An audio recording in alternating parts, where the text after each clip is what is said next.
So, yeah, we got a bunch of stuff to talk about today. No jokes. No jokes. It's all serious. It's all serious. We're talking about all the happenings in WWE, all the hip happenings. All the disappointments and all the hype and whatnot. Yay. Oh gosh. So welcome to the Suplex Siblings web series. I'm Chris. We talk about all things entertainment. And things that are just generally frustrating. Not entertaining at all. Namely, Brock Lesnar. Why? Yeah. Why? Tell me why. Stop. Tell me why. Honestly, hey, tell me. They haven't had caffeine yet. Tell me why. There is no reason that this should have happened. Like, they need to write out a formal letter to help me understand their thought process. Explain why Brock Lesnar. Why? Yeah. Like, nobody enjoyed his title reign before because he never showed up. And now the same thing is happening because what? He won't be there until Survivor Series? Well, who knows? I mean, Survivor Series is probably when he'll be there. He might be on Raw. He wasn't there this week. Yeah, I don't know what's going on. Brock? Brock.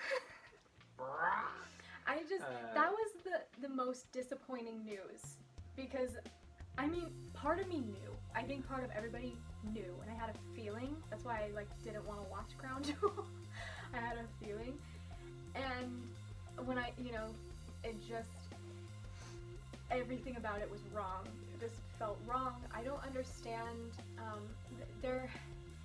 It's very strange. I don't know if they're like, oh, it worked well with Roman Reigns, let's do it with everyone now. You know what I mean? Like, let's push Strowman the same way. Like, he'll never get anything. And then finally, once we give it to him, the crowd will be over it. You know? I don't understand the thought process. Nobody wanted Brock Lesnar.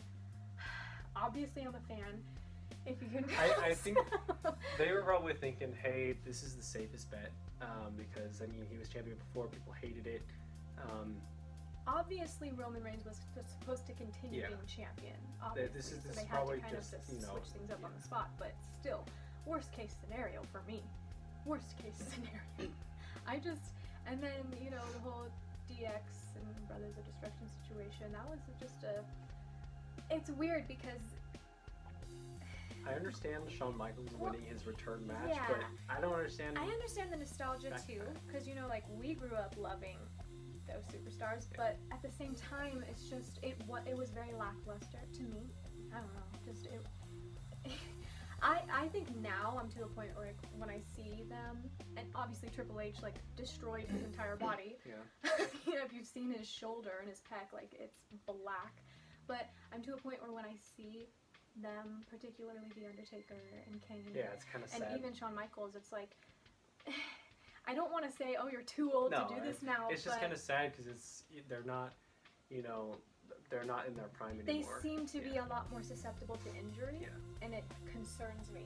I just watch and I'm just cringing because I'm like, oh, please don't, Same with, when I see Shane and stuff jumping off of things, speaking of Shane, best in the world, what? I mean, I love Shane. I always have, but at the same time, what? I'm just kind of a little bit confused. Everything that's happening right now is strange to me. Just like at Evolution when Stephanie McMahon was only there for 5 seconds. It was just everything is strange to me right now. It's really weird because I feel like they just don't have any ideas right now. Yeah, because the only thing they have going for them right now is the women's division, particularly Becky and Ronda, and Becky, because Ronda, Ronda finally answered, after, I said that Becky has done 2 months worth of promos in a matter of days, and, Ronda obviously finally responded with, it wasn't bad. It wasn't a terrible thing, but it's not Becky. You know what I mean? No, it's not on the same level. She has a response for everything, literally.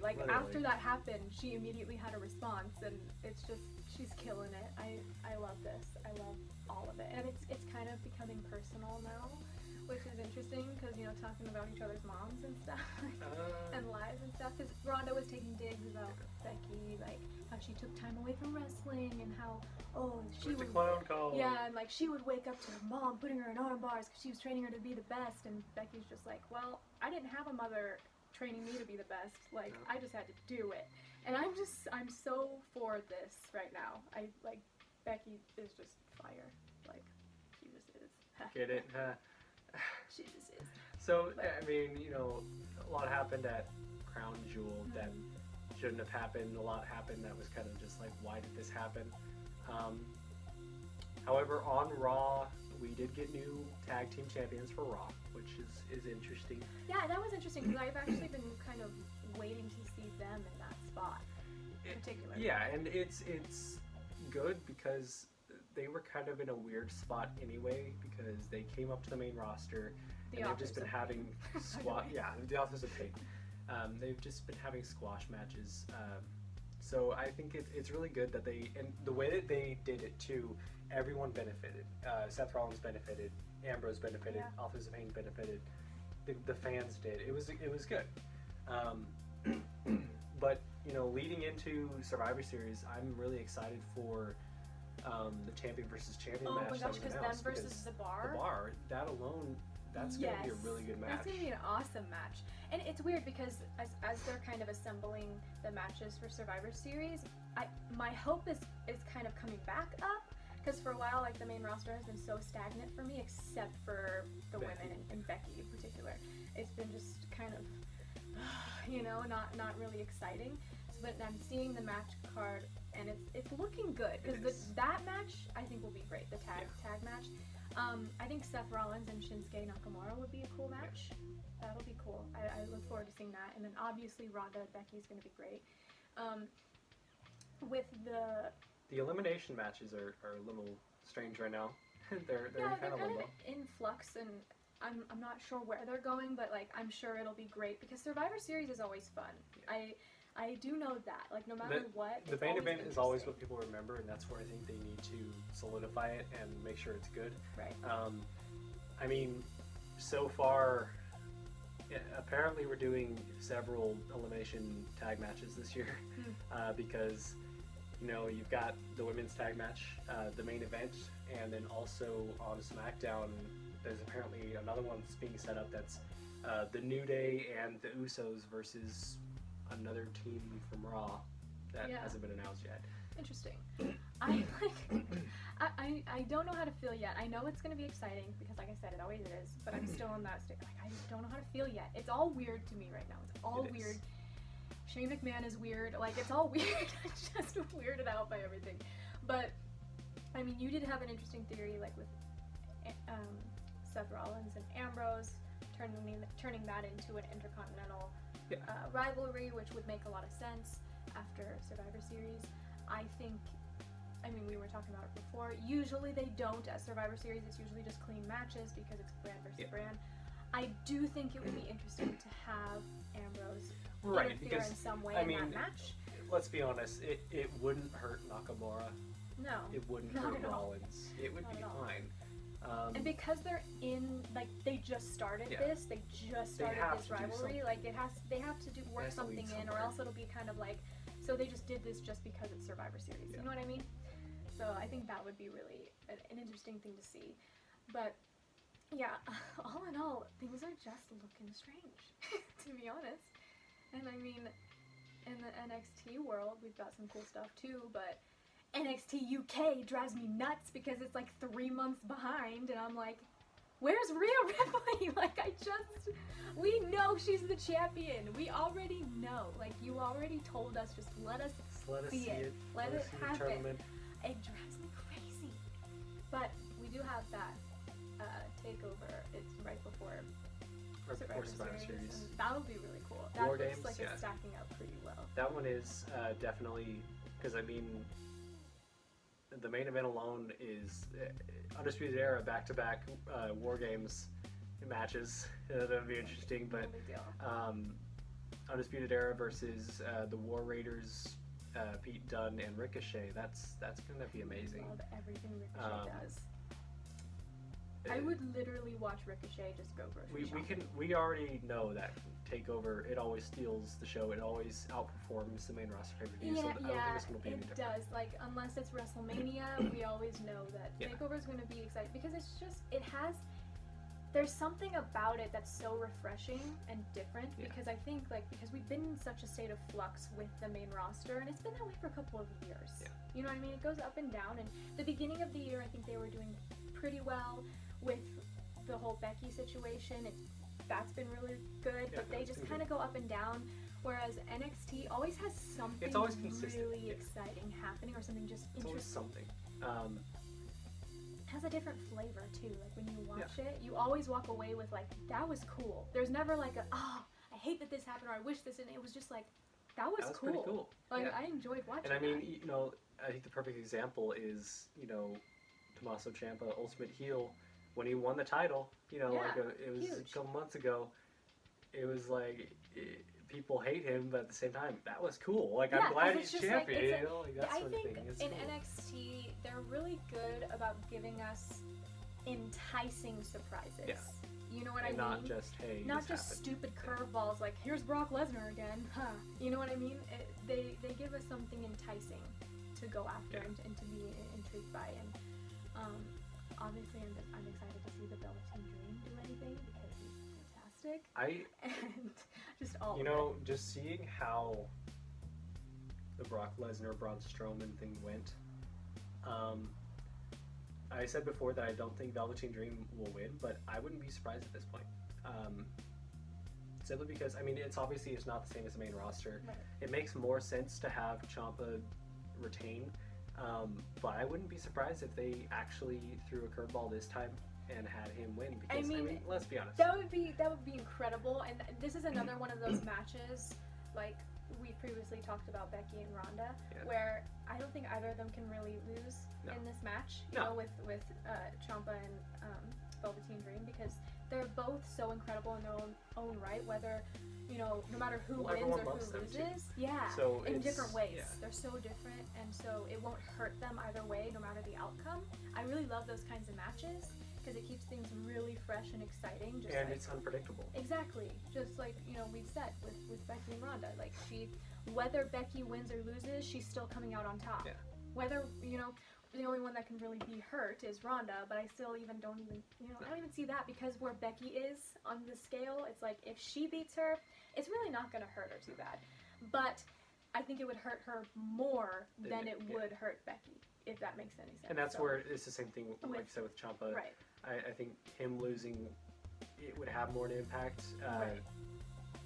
Velveteen Dream losing, it wouldn't really matter. Because, you know, I've said it before, but he's like, he reminds me of Tyler Breeze when he was, not just because NXT, of the gimmick or anything, but like his run in NXT. Like, he was the the brand. workhorse. Yeah. He was the workhorse, he was the gatekeeper. And he you was had to go the through entertainer. Him. Like, he never put on a bad match. He was always exciting and entertaining, and they're very similar in that right. And I think that that's why he's at a point where no matter whether he wins or loses, he comes out on top. And, you know, I would be fine with him, you know, never holding the title. I don't think it would really harm him. I worry about him coming up to the main roster. I think he should stay in NXT for a couple of years. I agree. I would hate for him to stay there for so long, but at the same time, I want him to, because let's be honest, he needs to. The current landscape of the main roster, like, I don't think they would know what to do with him. And that we've seen that happen. It's so unfortunate. You know, we see Neville, we see Sami Zayn, we see Finn Balor, even all of these people we see it. And I know that the company sees it, but because of the landscape, they don't know where to place them. And so people fall off, you know, here and there. And like Neville, I mean, he's gone.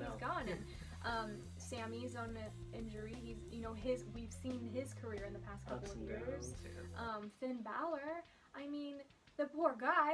Like, not that he's not, you know, because he's there. He's working. He's on TV. He's doing the job, and I'm sure he's just grateful and happy to be there, and he wouldn't complain. And he's still doing great work, but you know, we know he's a top guy, and it's just unfortunate. I'm sure they know. They just don't really know where to put him right now, because I mean, and that's really one of my biggest things with a character like Brock Lesnar.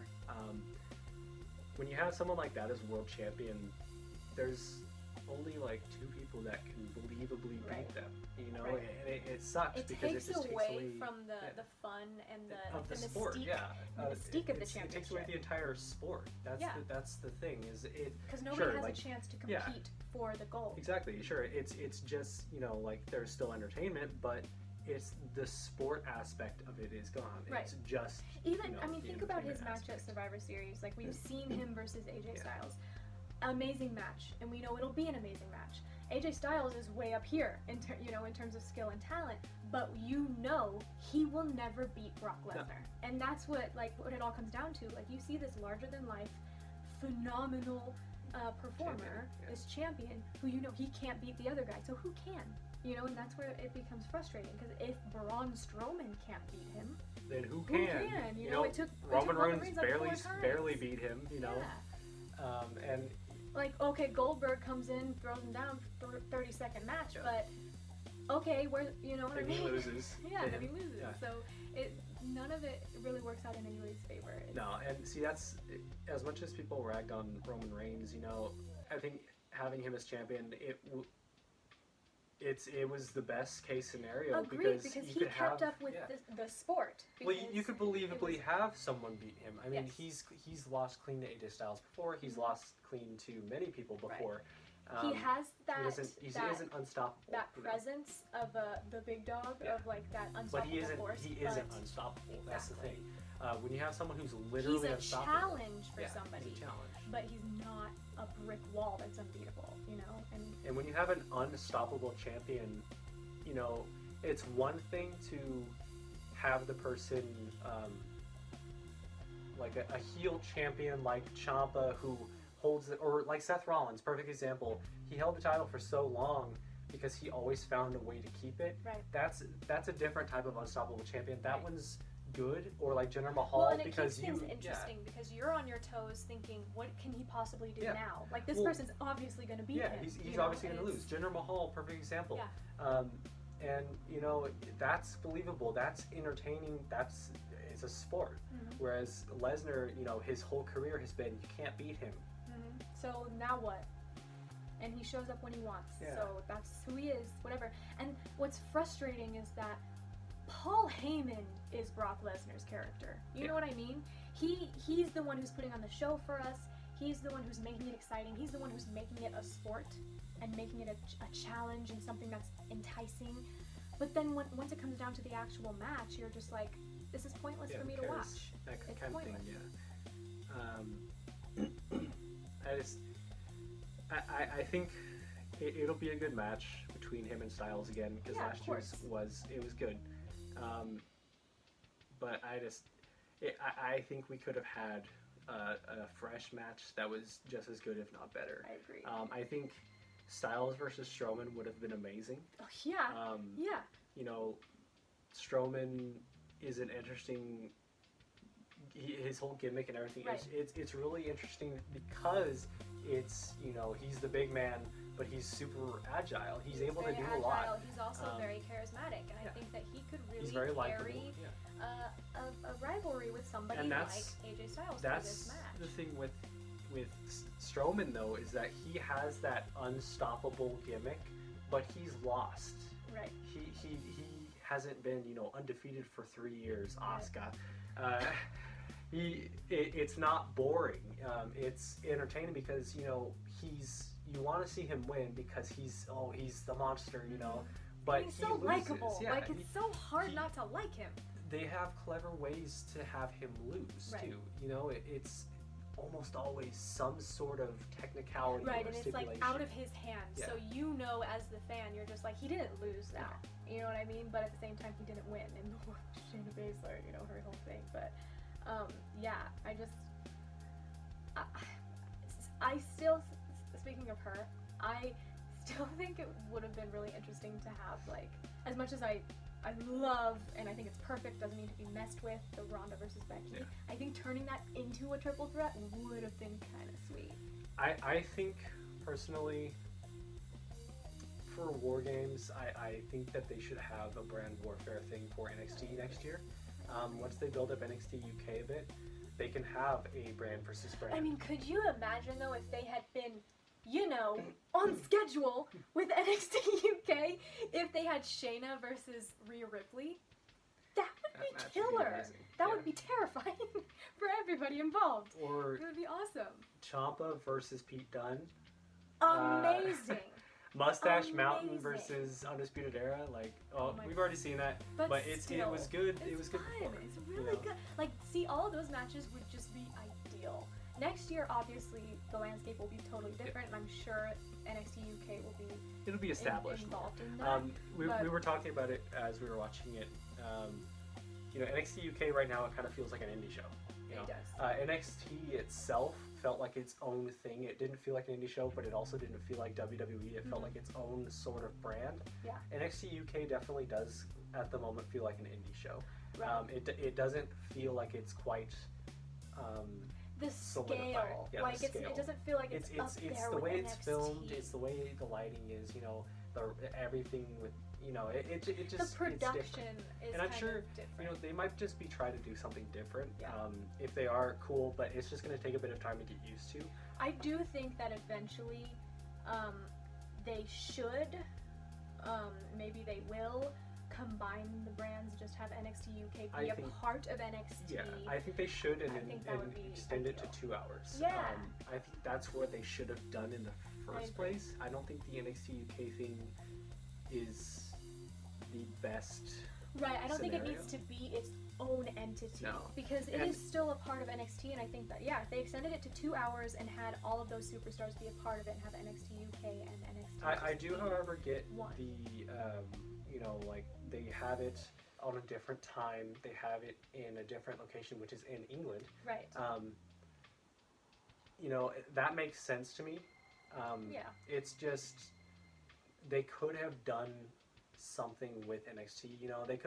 They could have alternated venues or something. They could have changed something. Maybe NXT UK is just because it's new and they're trying to find their footing. Maybe it's just in an awkward stage right now, and it'll get to the point of NXT. It's own. definitely good. The matches are good. The superstars are amazing. You can't deny that. They're incredible. And love Wolfgang. I love Mark Andrews. Pete Dunne, obviously. Danny Burch. I'm so glad that he's getting something after all these years. I mean, I remember seeing him in ECW when the ECW revival was around and everything. I've always liked Danny Burch. The superstars, they're quality. There's nothing wrong with the talent. I mean, you have Toni Storm over there who's just Rhea Ripley. destroys.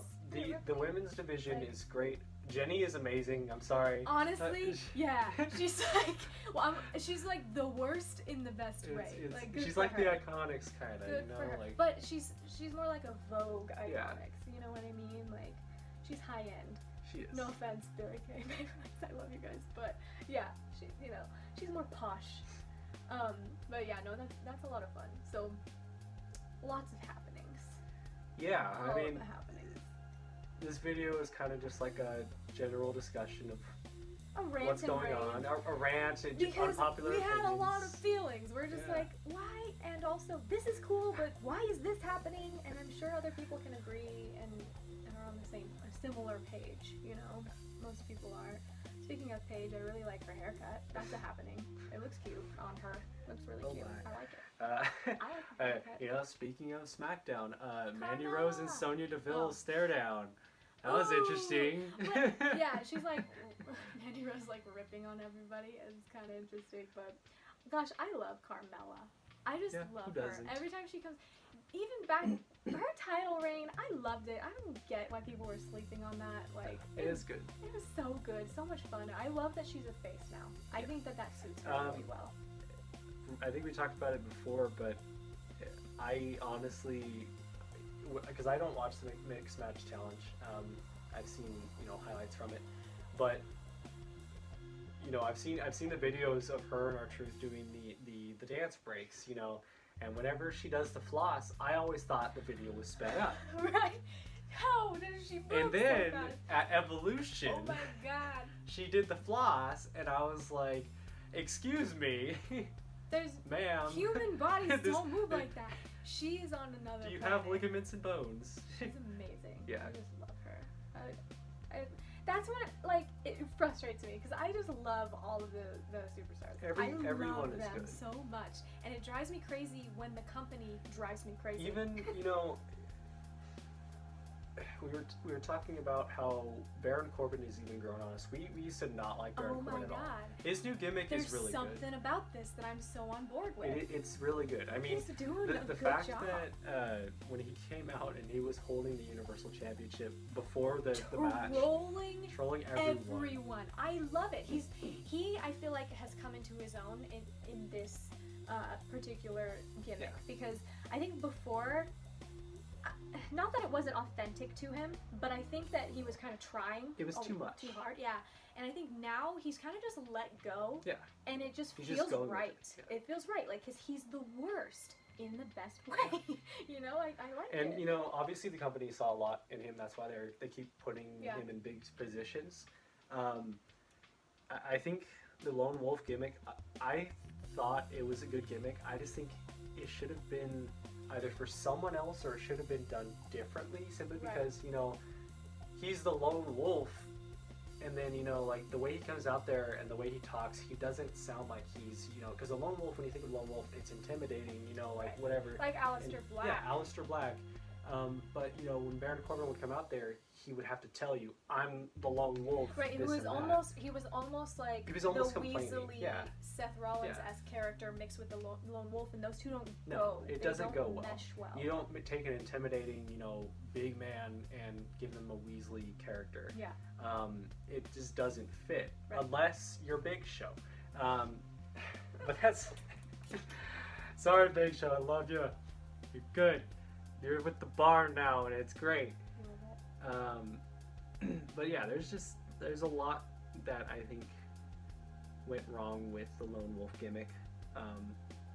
It just wasn't executed properly. Right, and he's in such a good place now, and I think that he should just run with this, and I hope that they give him the opportunity. Yeah, give him the opportunity to, and I just don't want it to turn into a corporate Kane situation because that escalated to like an unnerving level. I will say, I think the corporate Kane with Seth Rollins as champion, phenomenal. Perfect. Simply because, Kane, it was kind of like a bipolar-esque gimmick. That was the whole point, was, he's like, what are you talking about? The Demon Kane is not here. And then he would come out with the mask, literally dragging Seth Rollins under the ring. That was phenomenal, but then, corporate Kane as corporate Kane. Right. It was like, this is not Kane. It was like, no, this doesn't make sense. But there's a lot that was a way that's not current happenings. That's just kind of a comparison. That was a happening. A few years ago. But yeah, I think that's basically all that's happened so far right now. That's all of the happenings that I can process at the moment and verbalize in a way that's just many unpopular opinions and all of the things. I guess the feelings. We will just leave you with that and let us know what your feelings are about Brock Lesnar. I just can't deal with it. Like, what? Anyway, I think we should go. Yeah. I think we should go. All right. Yeah.